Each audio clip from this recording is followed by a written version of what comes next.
อยากต่ำต่อตรงนี้เนาะบ่ไม้เขา ก็ยอดต้นน่ะมันจะมาตก ต่ำมันต้นเด้งกับพื้นหากว่าบ่ได้บ่ดีนี่ขึ้นต่อนี่ขึ้นต่อนี่กับปีนกับนี่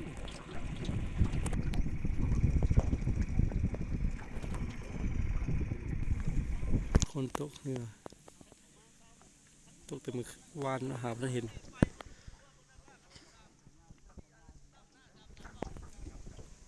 สายน้ำที่สายน้ำสูดเนาะผู้เฒ่าตกเหนือ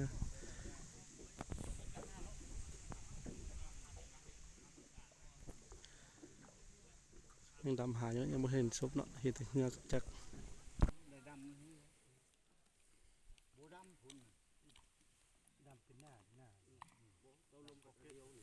แบบนี้ได้แต่ว่าประเภทนี้มันบ่น่าคือเกิดเป็นไงนะ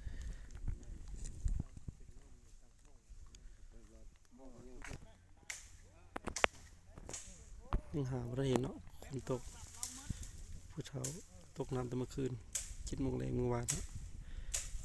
7 โมงแรงของวันที่20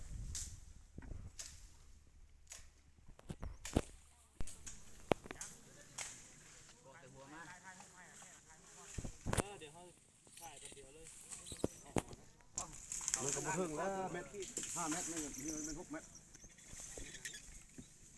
เหงื่อผู้เสียชีวิตเหงื่อผู้ตกน้ำศพยังบ่เห็น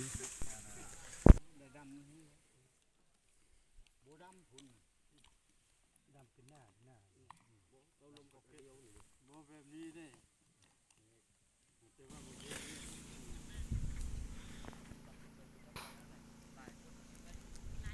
เรือเราได้โทรศัพท์เขาโทรเราโทรบอกยองอยู่นั่นเลยยองอยู่นั่นแหละเรือเราปีนเลยกวบเลยอันนี้เครื่องเขาปะอยู่พี่ป้าอยู่แคป เราปะอยู่แคบมันอันนี้เราเอามาจะเฮือดเราแหละมาจะ ถือว่าโถงกันง่อยนับเสนเลยเนาะ เอาเราปีนแล้วเขามาเลยชะเนียนี่เราตั้งมันนี่นะพูนร่องนี่เลยเครื่องเรานี่เลยบริเกียกเลยดิโทรศัพท์เขาโทรมันก็ติดเลยแล้วเราบูฮักก็เราบริฮับแล้วงึดแล้วด้านหักษาอันนี้ไว้เป็นหลักฐานโมแม่บ่ได้เปียกน้ำหมดซั่น บริเกียกเลย โทรดังว่างอยู่ต่าง โทรดังว่างแล้วพอก็ดีเราบัดนี้เราโทรบ่มาที่เกิดเราบอกให้จุนมานำเราแน่เราบ่โทรบ่ฮับเขาออกเดียวได้ก็เห็นตูบนี่แล้วเขาก็นำมาแล้วนำมาเห็นอยู่นี่แล้วบ่ ขุดหายังบ่เห็นยังบ่พบ หาห้องเขาตามมือนี่งึดเลยเขาก็ยังงึดลาวเบ้อธรรมดาชื่อเฮือนกวบสิมันไปหมดอันนี้มาตั้งอยู่เขาบอกเขาดีเขานี่นะเขาบักนี่ก็เห็น ตั้งอยู่นั่นมัน เงินนี่เลยเสน่ห์นี่แหละมันจะบุเปียกเลยเท่านี้ก็ตัดเรานั่นเขายั่งเด้มันก็ตัดเราตัดด้วยปลาเนี่ยบุเปียกแล้วโทรศัพท์เราเนี่ยเขาก็ตั้งนี่เขาขึ้นมาแกขึ้นมา มันยองไหลเลยเสนียนนี่ บอกเครื่องเราปะอยู่แคมป์นี่เรามาแล้วเราปะอยู่นี่อันนี้บัดเราไปแล้วเราเอาไปน้ำบัดเรามาเราปะอยู่นี่ เราเอาแต่ กาแฟโมเมนต์บอกาแฟฮะกาแฟเรากินตอนเช้านี้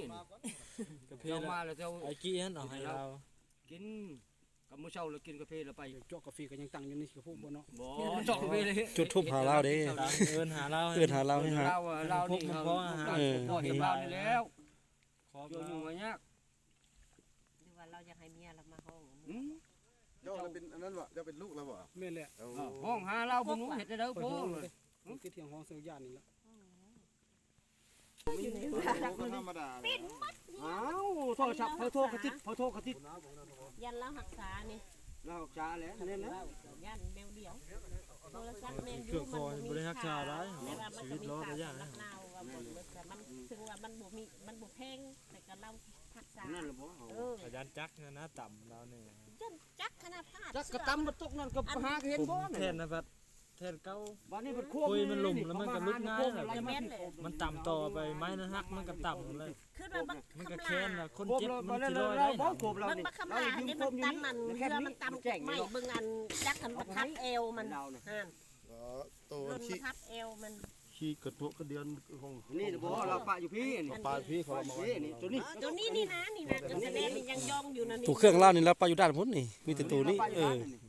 มีแต่เสน่ห์กับถุงกับเกิบนั่นแหละ แล้วเขาดีเด้เขามีดีมีบักชงเขาเราตัวเขาว่าลงเมื่อใช้เขียวคนนึงเขียวมายามมาเด้หวานนี่ปับมือมือปิด4 โมง 5 โมงเขามันมีนั้นโทรศัพท์เขานั่นแล้วเขาก็มือเขาโทรทีเดียวเลยเมียเราก็โทรชานงานเดียวเขาละเอียดเลยเขาก็บ่ทันละเอียด เราล่มบ่ฮอดชั่วโมงซะน่ะขึ้นมา คัดล่มเลยแม่น มันปิดมันสิ เหลือ มันสิเรือบ่นี่ก่อนก็ยัง อันนี้เขาโทร อันนี้ย่องอยู่นี่เลย โทรติดอยู่ ติดอยู่ ลูกแต่เล็กวานนี่ยังบ่เห็น